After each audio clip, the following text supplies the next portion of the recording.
you doing? How are you feeling? What's going on in your life? What's popping? What's tea? Welcome back to another episode of the Hey Friends with Laila Alise podcast. And we're here for another episode. It's a round of applause. I know I was sick last week. I'm telling y'all, I have no idea what that was. I tried taking a COVID test, but I think our COVID test was old because the little liquid was like evaporated or whatever. But yeah, I was definitely sick for like a good 4 days, and then really over the weekend I kind of like just got over it. So by the time I'm recording this, it's Wednesday, but I'm feeling much better. My voice is back. I don't have a scratchy throat, so we're good. As y'all know, for every episode, I just started it, but every episode I like to tell y'all my lip combo, and then of course I am gonna tell y'all what I'm sipping on today, because I'm sipping on something today. But today's lip combo, I actually did a mix. I did a mix of NYX butter gloss in the shade BLG 13, whatever that is. Whatever that means. I have that, and then I just went on top with this e.l.f. sheer gloss. This is the Glow Reviver Lip Oil Glimmer Finish, and it's kind of like this little pinky color. This is in the shade Candy Coated. So I have those two on my lips today, and then I just did like a brown, I did like a burgundy liner, and then I did a brown overline, went with the NYX gloss and then the e.l.f. on top, and that's the lip. Now what we're drinking today, I actually made this up on the fly, y'all, because I didn't know really what to drink. But today I made a blended berry margarita. So I used frozen berries like you would for a smoothie, 3/4 full. And then I did a little bit of some margarita mix, probably, I don't know, about a cup of that, cup and a half of that. A couple shots of Terramana tequila. I think I did 2 shots of that. And then I put a little lemonade. I did a little limeade syrup and strawberry syrup. And then I did about a tablespoon of honey.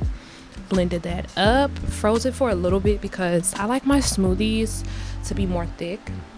So I just froze it while I was getting ready, and this is our drink. So cheers to another episode in the books. Oh boy! When I tell you so good, that is so good. So today, y'all, I have a couple things I want to talk to y'all about. The BET Awards was actually this past week. I don't know if y'all watched. Let me know if y'all did. I know it's been a while for some people that have watched the BET Awards or who have tuned in to watch the BET Awards. I personally, I've been watching the BET Awards, but I'm not as engaged as I used to be. Like, I'll just put it on in the background if I know what's coming on, because I like award shows. I like to see what the people are wearing. I like to see, so I don't always even tune into award shows for like entertainment. I really just be wanting to see what's going on. But this past BET Awards, though, I didn't really watch it in totality. I kind of was in and out of the show. But from what I saw, it was a really good award show. I popped in during Cardi B's performance, or that's when I first started watching it. She was up on stage. And then we watched the D'Angelo tribute, and we had just turned it off before Lauryn Hill's tribute. But I had seen clips of that on Instagram and TikTok like the next day. But I seen a couple clips.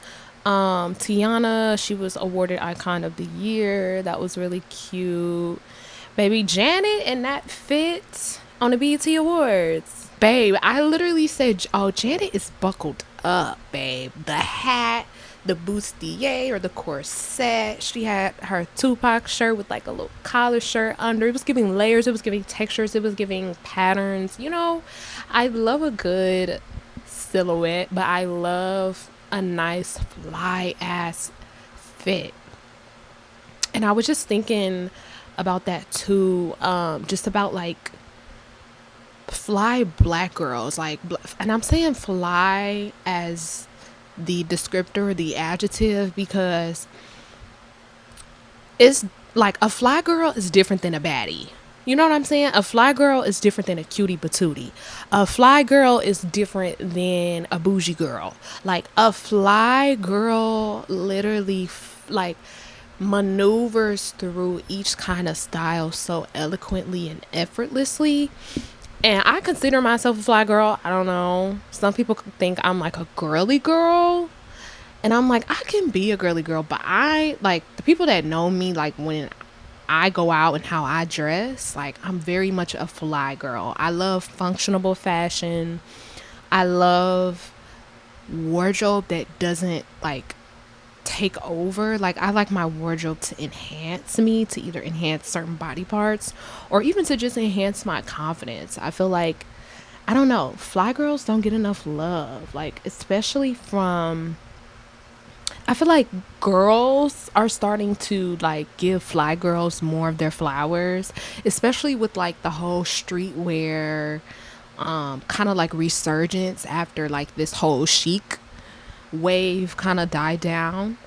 And I do feel like fly girls are making a comeback, but I don't feel like fly girls really are like appreciated by their potential partners or like dating prospects. Like I feel like fly girls a lot of the time get misconstrued as cool girls or aka gay girls. You know what I mean? Like loose pants, loose fitted top. You may have on like a hat, some sunnies, like a really big tote bag, like, you know, maybe some dunks, or like if you do have on a kitten heel. But like I feel like guys still hold a lot of the stereotypes about how women dress as a signal or a signifier of their sexuality.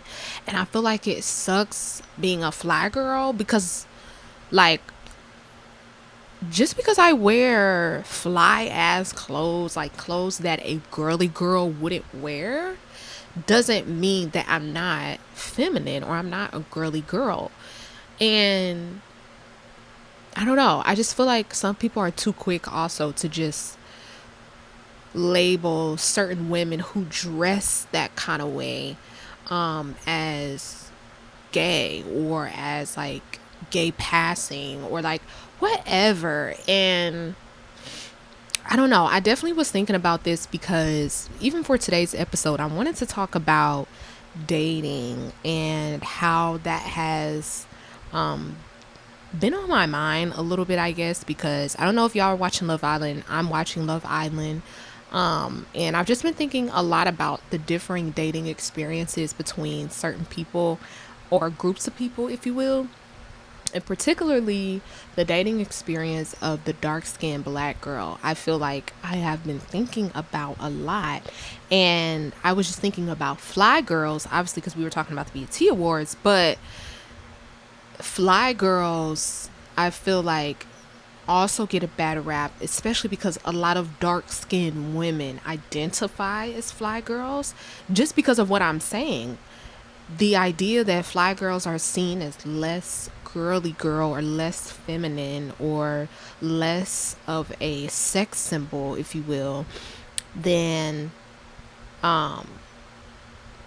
the baddie girl or the bougie girl or the grown and sexy girl, or, you know, all of these. And I'm not saying we do this intentionally or consciously, but all of these kind of archetypes, if you will, of the kind of woman and what she likes, what she wants, how she dresses, how she sounds, like, you know, I feel like all of those things are much more detrimental to, or maybe not detrimental, may not be the best word, but are a prevalent factor in the dating experience of dark skinned black women or just dark skinned women in general. And I know for me, that's something that I think about in like being a dark skinned young woman, being a dark skinned woman who has a deeper voice, being a dark skinned woman who's educated, and then being a dark skinned woman who dresses and identifies, you know what I mean, as like a fly girl. Like, I don't really subscribe to a lot of the social norms of how I should dress, or the social norms of how I should speak, or the things I should be interested in. All of these things. I feel like because I and many others who do not identify with the socialization of how a woman should be in courting and dating, we experience a lot of pushback, therefore, in dating and in our romantic livelihood, if you will. I feel like people see, and I'm going to get there later. I'm just talking about the aesthetic piece of it all. I'm talking about presentation of, and we are talking about heterosexual dark-skinned women here. But, I mean, again, I'll get there later. Just, setting up the conversation. I feel like a lot of potential partners to dark-skinned women initially see them as they're intrigued. I feel like there is a level of mystery involved with a dark-skinned woman, like going after her and seeking her love or attention or admiration. There is definitely a point of, I don't want to say mischievousness, but there is definitely an element of mystery that is involved, because there is the social knowing of how dark-skinned women are and how they are to their partners. But then there's also the individual intrigue of getting to know this particular individual, either according to that socialization or not, but from a place of mystery and wanting to getting to know them to defy those same standards. I don't know if that makes sense, but it definitely falls in the line of the fetishizing of dark-skinned women, the animalization of dark-skinned women, and the ways in which a lot of people only see dark-skinned women as sexual beings and not robust and fully developed women in this world who are worthy of admiration, attention, and love. Do you understand what I'm saying? I feel like the way in which people approach dark-skinned women comes from a limited perspective or a limited belief as to how or whom a dark-skinned woman is, or a woman is. And I don't feel like dark-skinned women who are dating, especially right now, are into these prospects because they're catching on. We are catching on to the fact that not only, and I've talked about this before in some episodes, but we're catching on to the fact as women that not only are we making more than our counterparts, we are more educated than our counterparts. We are more developed than our counterparts, in the sense that we've had experiences and we've traveled and we have a sense of class understanding and a sense of racial understanding and sex. You know what I'm saying? The developmental part of being a full person in society, women are outshining men in those categories. Women are more religious. They're more healthy. They are they do better with building and keeping a community of friends and an extended community of loved ones. Like, women are outshining and outperforming their counterparts in a lot of these sectors. And so when it comes to romance and dating, I feel like a lot of women are catching on to the fact that these men are only wanting to date or to be seen or to catch attention to fill their ego or to make sense of their own insecurities by trying to make sense of your own. You know what I'm saying? That thing of a man trying to holler at you, you not trying to give him attention, then all of a sudden he's got an attitude. He's calling you a bitch and he's, threatening you. Like projecting his insecurity onto what he thinks yours may be. And that I'm going to put you down before you put me down. And women are catching on to the fact that women are catching on to the fact that a lot of men have been doing that and that the game is not changing. And at the same time, we want better for ourselves. We want to be in relationship and partnerships with people that are on equal playing field or that are on like-minded frequency. You know what I'm saying? That have passion, that have a political opinion, that read. You know what I'm saying? That have a level of comprehension beyond their own experience. That have a level of radical empathy to understand other people's experience, other women's experiences. Huh? Women are wanting and are calling up men. And I think a lot of men are seeing that as being called out and are now having a sense of response in the sense that they are even more abusive and are less honest and are more untruthful about how they actually feel about women or about the woman it is that they are trying to show their attention to.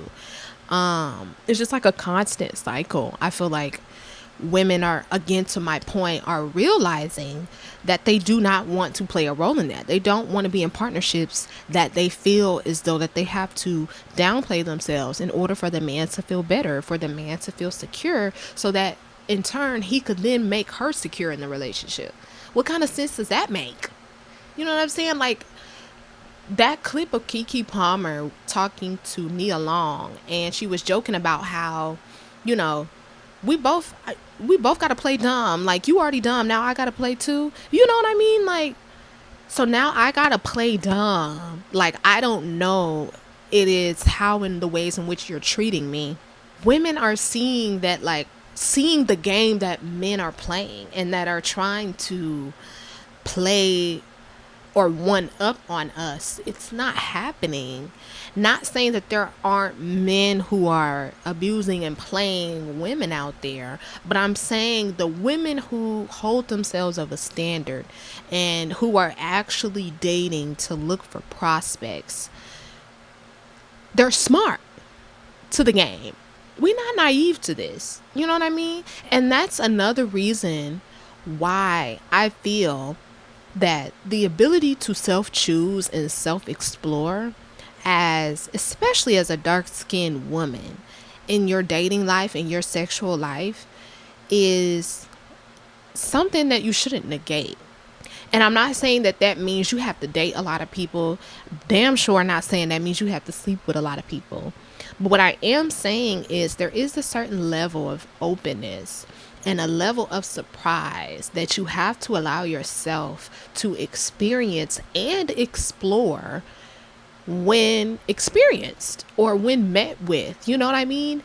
And I feel like dark-skinned women, because our chances of even being seen as women, as desirable, as attractive, as our full robust selves, once being acknowledged, there is a level of openness that I think dark-skinned women are nichely capable of doing, but also nichely struggle with doing just because of our experiences in society. And I feel like once being able to be open to that level of love and surprise, there is romance. You know what I'm saying? That can actually be accomplished and that can actually be sought after and be something that is healthy for the soul and for the mind. You know what I mean? That level of stimulation, that level of reciprocity, that level of being attended to, and however that shows up, depending on the woman, depending on, the partner or the relationship at hand. I definitely feel that dark-skinned women also are not given the ability to be properly loved, like to be cared for, to be thought of, to be sought after. You know what I'm saying? These men really think that they're the prize. They really do. They really think because of their ability to get so many women that they are the prize. And women who are not seeing that there are men who think like that are then throwing themselves into this pool of competition. I'm going to put in quotation marks, in the sense that they they come alive by wanting to gain romantic attention and therefore compete to do so, and have no problem putting other women down, have no problem putting themselves in harm's way just to receive said romance attention, have no problem neglecting themselves, their needs, their wants, their safety, their what, you know what I'm saying? And I think that, again, there also has to be a level of openness to know that you have to be open to being proved wrong. And being proved wrong in the sense that whatever you think is going to go right, you need to be open to the fact that it will not. Especially as a dark-skinned woman whom is comfortable dating or not, who has prospects or not, who wants to date or not. You have to be open to the fact that there will be people out there who may not see you in the ways in which that you see yourself or have been told to see yourself. There are people out there who will think that you are not pretty. There are people out there who will say you're too big for them or too dark for them. Your hair is too thick for them. They are not going to say that, but I like more of a softer woman. I like a more petite woman, a softer voice, a mixed background. Will say like that and will say it's just a preference. No. You're colorist. You're fat phobic. You're transphobic. You know what I'm saying? You're plain racist. Like, you're plain misogynist. You know what I'm saying? You have to be open to being proved wrong, that this world has not progressed as much as we think it has. Especially when you're trying to date. When you're trying to pick out and understand whom your best romantic prospects are. And I think that there are a lot of women who think that just because they have a that they're going to be fair game. Babe, that's why a lot of y'all get messed up when y'all find out that whom y'all been talking to is actually DL or gay or likes both. And you can't seem to understand why he's not attracted to you. It's because you think that just because you're a woman that a man is supposed to be attracted to you, that he's supposed to chase you, that he's supposed to be, you know what I'm saying, sexually aroused by you just because you got a because you a woman. You have to be open, to my point, to the fact of being proved wrong, that you think that you're right. If you're not open to being shocked about the unlearning that a lot of men need to do, and in turn us as women, in the case of what we're expecting from men, if you're not open to unlearning that, I think it's really dangerous to say that you are looking to be in a relationship. I think it's really dangerous to say that you're looking to be in a relationship and you don't have an analysis about gender in this world and in this country. We're not going to sit here and act like there is not a patriarchy at hand that men benefit from and have privilege in. And we're not going to sit here and act like women are not subject to that. Literally. Even in the case of dating. Like sexual politics, again, to my point, if you do not have the willingness to build an analysis about that, about gender and about gender politics and sexual politics, if you are trying to date, it is, I believe, okay, I'm talking about me. I'm not talking about anybody else who wants to date, who wants to have sex, who wants to talk, who wants to go have dinner, who wants to get their coffee, who wants to go for a walk, who wants to fuck in the car. Do what you do. But I think it is very dangerous to say that you want to be open to dating and you don't have an analysis built on gender, upon gender. You don't have an analysis or an understanding or a comprehension of patriarchy.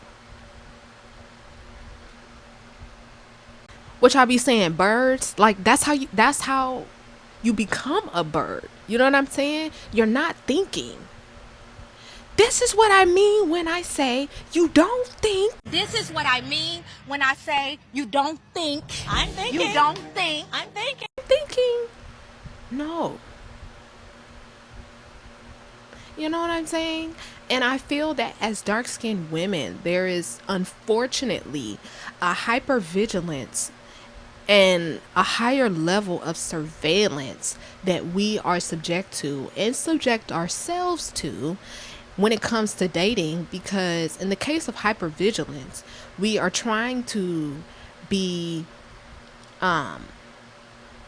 overly aware about the signs and the emotions and the behaviors and the signals that a lot of our romantic partners or prospects may showcase, because we're looking for the signs of colorism, or because we're looking for the signs of texturism or fat phobia or fetishizing, or you know what I'm saying, whatever it is that we are either ourselves insecure about or just knowledgeable about in our place in society. I'm not going to say self-sabotage because it's not that, but it is a level of hypervigilance that us as dark-skinned women fall a victim to, or become accustomed to, should I say, of doing, to also protect ourselves, you know what I mean? And to protect ourselves from getting hurt or from getting too involved in love or relationship or even a situationship. You know what I mean? The hypervigilance also of our own bodies, of our own ways of how we conduct ourselves and present our personalities. We are hypervigilant about how that comes off to the people in which we are dating or are romantically interested in. So we start policing ourselves. We stop being as loud in our laughs. You know, we trying to be, you know what I'm saying? Bitch, laugh from your belly. What? You know, our ancestral heritage. We laugh from our bellies. Why are you sitting here on this date trying to be all, you know, you think that you just being cute. You don't realize the romantic politics that you're falling under, that you're becoming accustomed to. You know, we're hypervigilant about the ways in which we may argue with our partners because we don't want to come off too aggressive, or we don't want to give them ammunition to call us that or to hold that against us in future arguments. All the ways in which we police ourselves and our bodies and our behaviors that naturally we exude, that hypervigilance starts to, dare I say, also do some mental health damage. You know what I'm saying? Like, you start thinking that you are not enough, or you're not attractive, or you're not likable. You know what I'm saying? And then you're surveilling the other person. You know what I'm saying? Looking at everything that they do, stalking them, not stalking, but you know what I mean? Looking at their page and every like that they putting on somebody else's page, you know, and again, internalizing the ways in which that they are reacting or behaving and thinking that you have something to do with that or have a role to fix it. My God, today, dark-skinned black women have an extra layer of that hypervigilance, that surveillance when they are, and when we are dating. I don't want to say they, because I'm not talking outward. I'm talking, you know what I'm, hello, we friends here. Welcome to the Hey Friends podcast, you know? But, yeah, there is a level of that extra layer and pressure that dark-skinned women have to deal with dating. And I'm sorry, I don't want to do that. I'm not saying you can't enjoy your dating experience, your sex life, your dates, whatever, and still have a healthy mindset around love and standards and, you know, all those things, because you can. I'm saying I don't want to put myself in the position to find out how I am going to pull myself out of those scenarios of romantic insecurity and all the ways in which I may or may not show up in my relationship because I'm hyper vigilant and surveilling all the ways in which I need to present myself to be loved. I'm also going to acknowledge that my level to connect with the opposite sex is different. Okay? We're going to be honest about this conversation that a lot of men friend zone dark-skinned black women. I don't know if it has anything to do with the masculine, oh my God. I'm finding it. The masculinization, thank you. The masculization.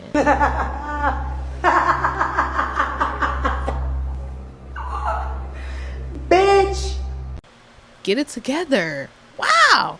I don't know if it's the masculization of black-skinned women, dark-skinned black women, in the sense that because our skin is darker, we're seen as though we can handle more. So therefore, men are more aggressive to us and all those things. But in friend zoning, because our skin, our darker hue is associated with a masculine character trait, men also then see us more easily as their peers than they do as their counterparts or as women. And I definitely remember knowing this at a young age, because I could remember seeing a lot of my friends getting play on the playground. Not saying that they was doing stuff on the playground, but you know what I'm saying. Able to maneuver through a lot of their male interactions and conversations very flirty, very easily. And when it came to me or other women or girls at that time, other girls that looked like me, we were asked to be their basketball partners or to push them on the tire swing, because they're in the tire swing with the girl that they actually want to talk to, and it's nobody else around, but they know that they can trust you because you look like you strong. It starts from youth. Do you understand? Like, the friend zoning of dark-skinned black women from men is very much an issue. I feel like dark-skinned women know about. I don't think the men know. You know what I'm saying? Like, it's also this idea that dark-skinned women are not sexual, that they're not sexy, that they're not sex symbols, that they don't desire sex and pleasure. And so, going back to my original point of our dark skin being a social signifier of masculinity, that we are also not allowed the sexualness of romantic play and intimacy. You know what I'm saying? You think about, like, damn, all we've been doing is eating and having sex. Like, I think about that. Taking me out to eat and then me down after, for me, is not enough. It's not. And the idea that that's how you get a girl or a woman, take her out to eat and give her some good is crazy. What have we come to? Is if that's all you have to do. And half of the time, y'all don't even know how to eat. You don't know how to use a steak knife. You don't know which fork it is that you're supposed to be eating with. You don't know how to put a napkin over your slacks or your joggers, because y'all not wearing slacks no more. Can we talk about it? You don't know how to order a glass of wine.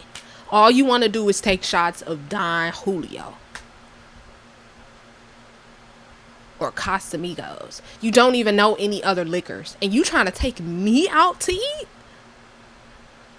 And you gonna order a quesadilla or some chicken fingers? Or a basic bacon cheeseburger? I'm not saying you can't order that. Okay? It's a time and place for everything. But you're not taking me out on a date. And we done sat here and ate burgers, and you think you finna me down? You think I'm finna take you back to my place? Or I'm finna go back to your laying pad?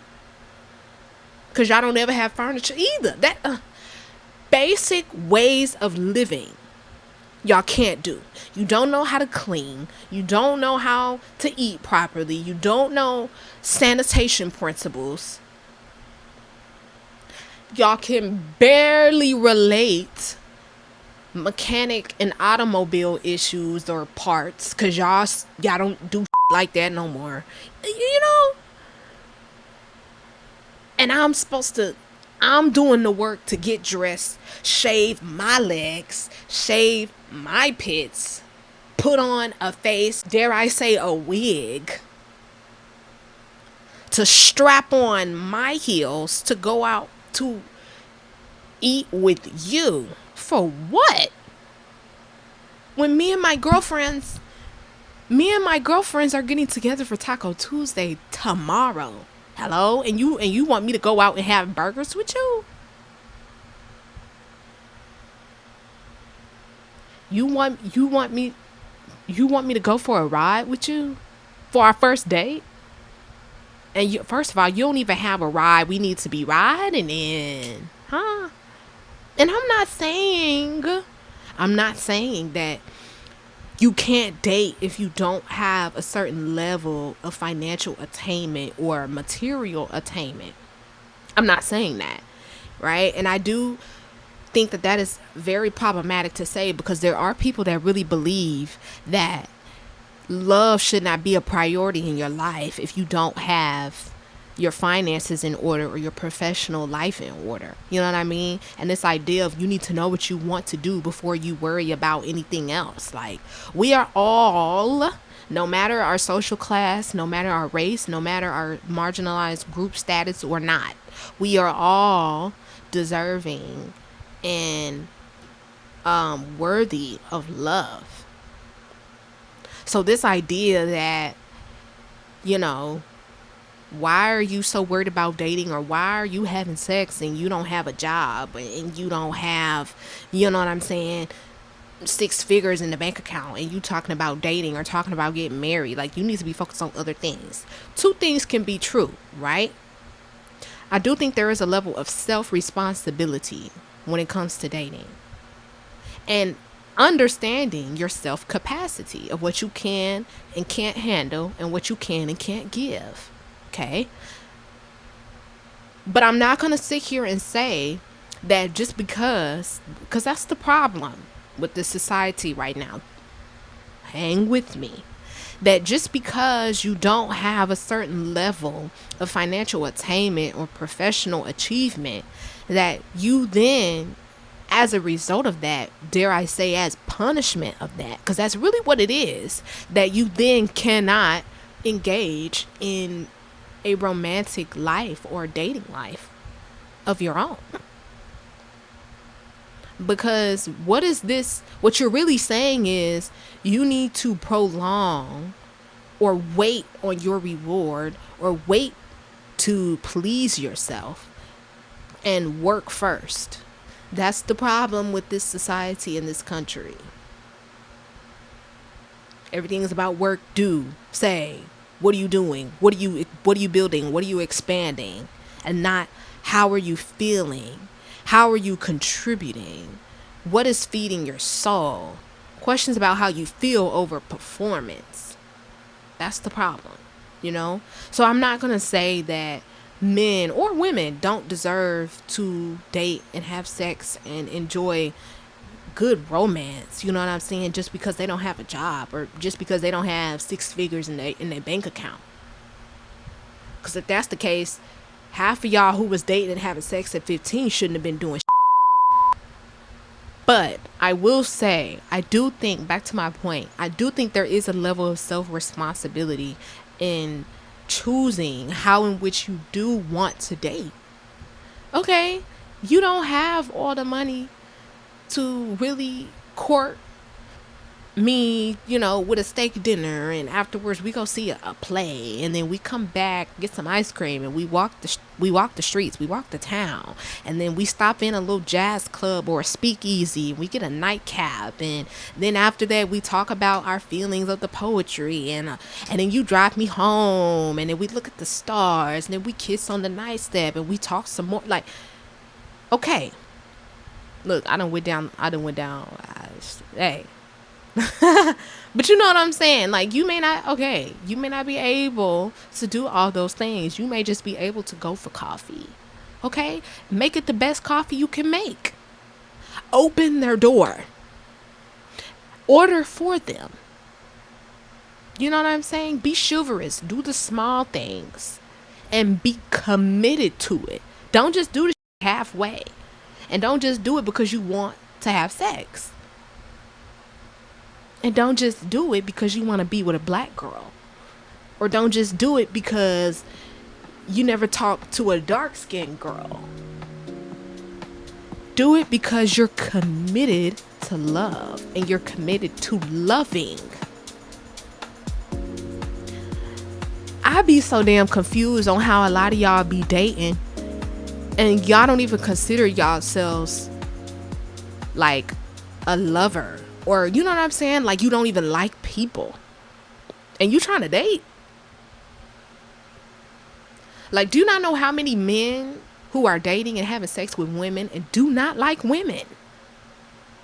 And I'm not saying don't like women in the sense of like, oh, like they don't like being with a woman. No, I'm saying that they don't like how women are, who women represent, how women show up, how women sound, what women do. You know what I'm saying? What women wear. There are men out there who will date, have sex, will compliment women, and will turn around and still complain and say that they don't like women in whatever way in which that they try and say it or not. How you trying to date a woman and you don't even like floral scents? You think floral scents is childish?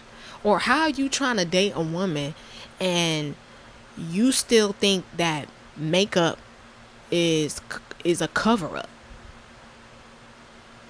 You trying to date a woman and you don't like her breast? What? You don't like her breast out? Babe, I'm a woman. Some things do require a V-neck. Do you understand? And you're gonna tell me I can't wear my plunging neck? No. And it's very difficult. It's very frustrating. It is very also limiting to go into it thinking that like men like women, because they don't. Not socially. They don't. So there's that work of doing these social exercises to even be able to know that, can we even have a conversation? Can we see eye to eye? Do we understand each other's experiences? Do I understand your way of thinking? Do I understand how you respond? We can't even get past the social things. And a lot of times people just skip over that and jump straight to sex because all that is not important, or what's the point of going through all that? Well, it's important, you know. I'm not saying you have to ask, where do you see yourself in 20 years? Do you want kids, every date? But like, there should be a level of reflection in every day. You know what I'm saying? Like, if I'm not learning even from just your perspective, why would I want to take it to the next level? The stimulation is not even there socially. Why would I take it to being stimulated in the bedroom? I don't even know if you can perform. You can't even converse with me. You can't perform socially. What makes me think that you're going to be able to perform sexually? And that's not a turn off. I mean, that's not a turn on for me that you're good at sex and everything else don't matter. That's another thing. Y'all, there is this like two-sided belief that a can only be good at being a man in the sense of being masculine, being strong-willed, being dominant, being aggressive, all these things, and he has to be good at sex.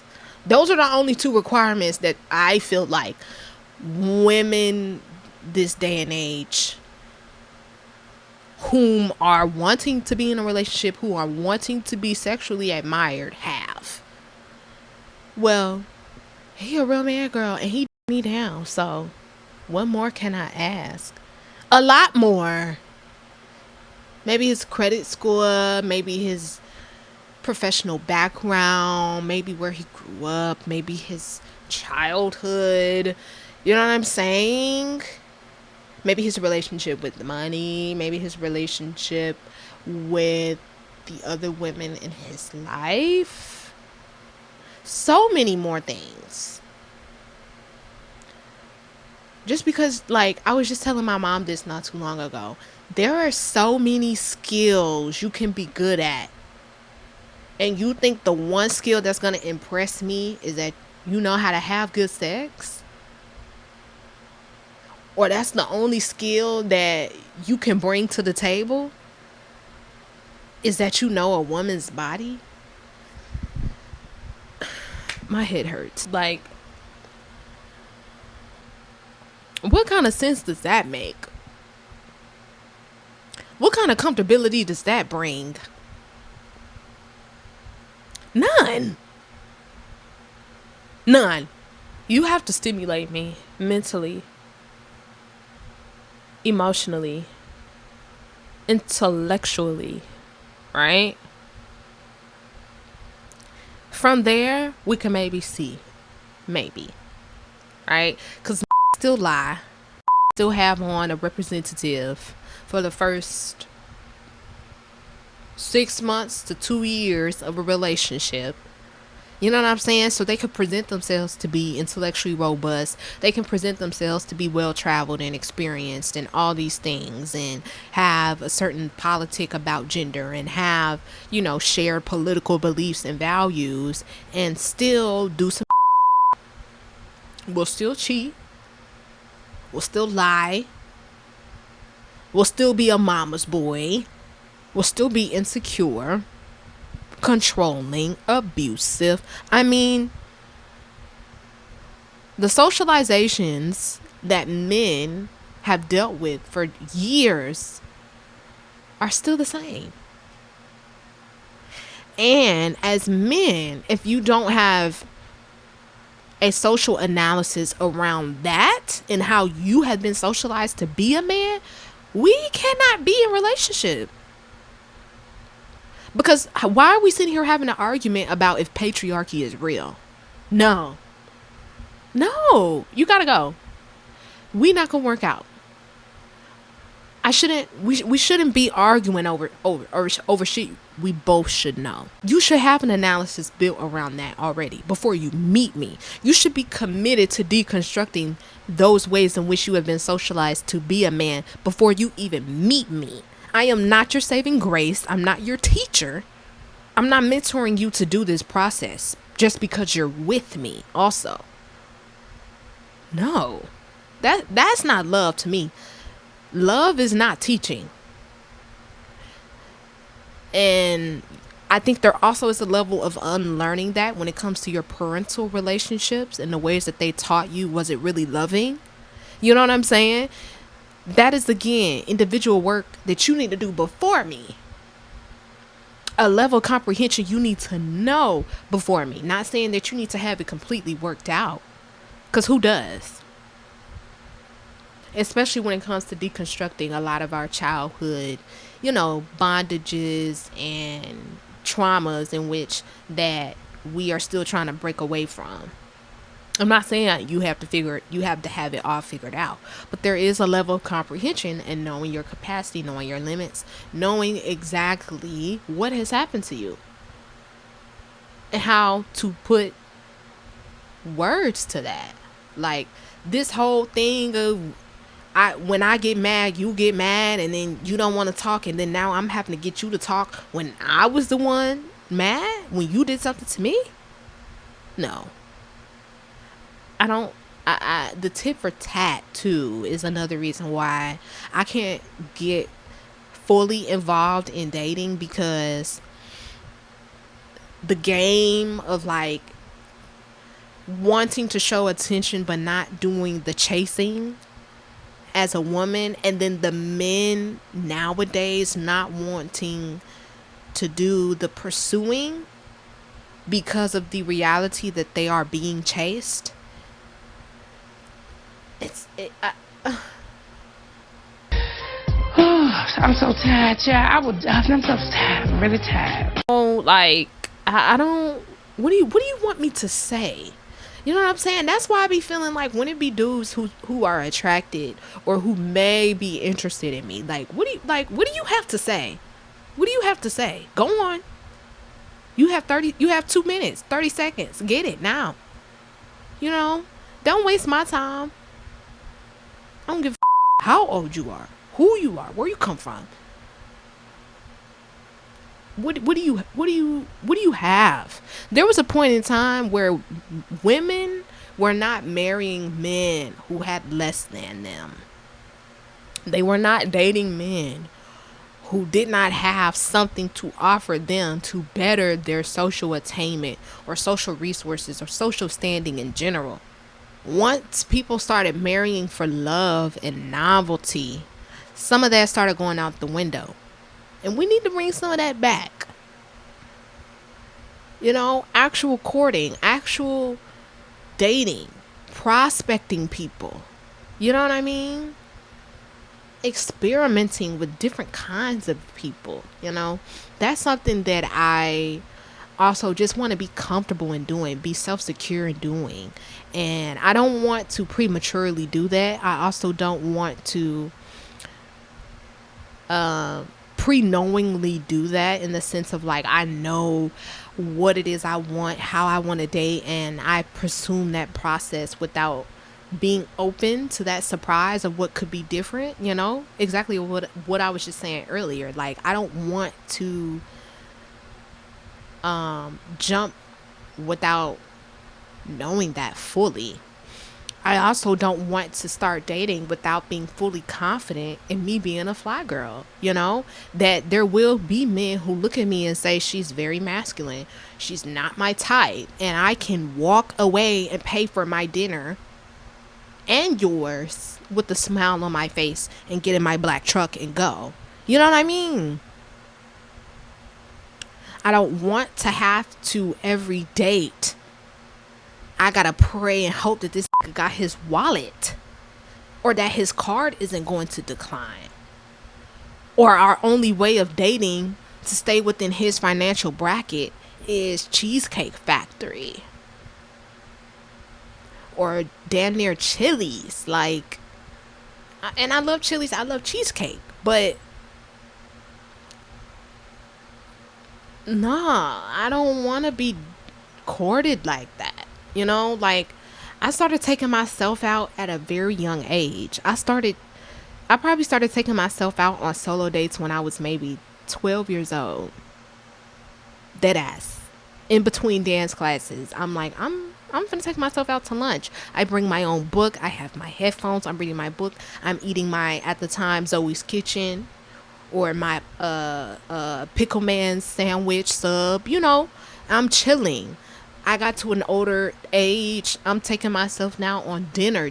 You know, I'm getting dressed for myself, putting a face on for myself, putting a heel on for myself. I'm leaving my dorm at the time. People like, where are you going, girl? A couple blocks away to a restaurant. I'm finna sit down and enjoy my Friday night. You know?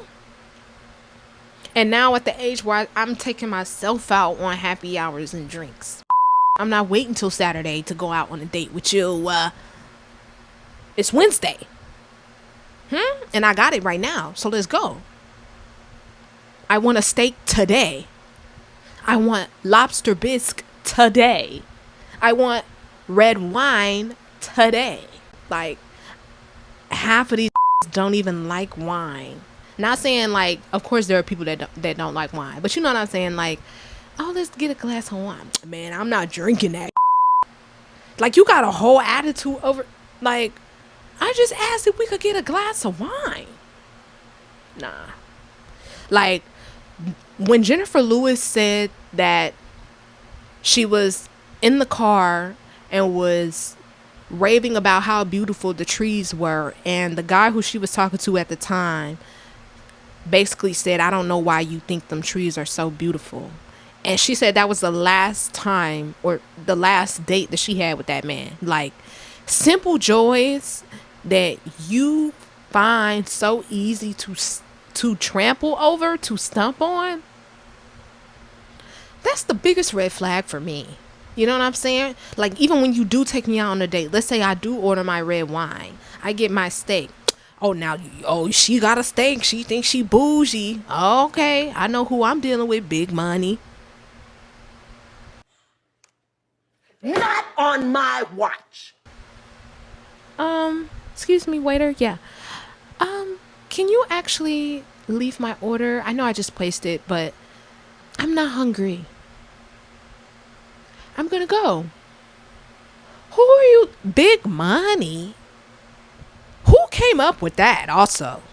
Calling girls big money like that was cute. Like that was a compliment. You ain't never ordered a steak before? You ain't never had no steak, asparagus, baked potato, red wine? You ain't never had that? This your first time seeing somebody order? Okay, yeah, I'm gonna go. I'm finna go. No.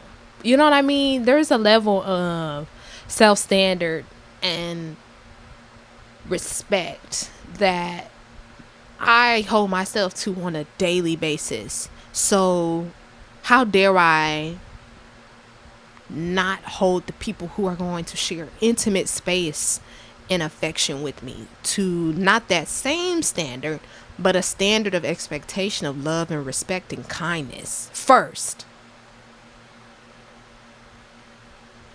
It's hard. It's hard to date and find people like that.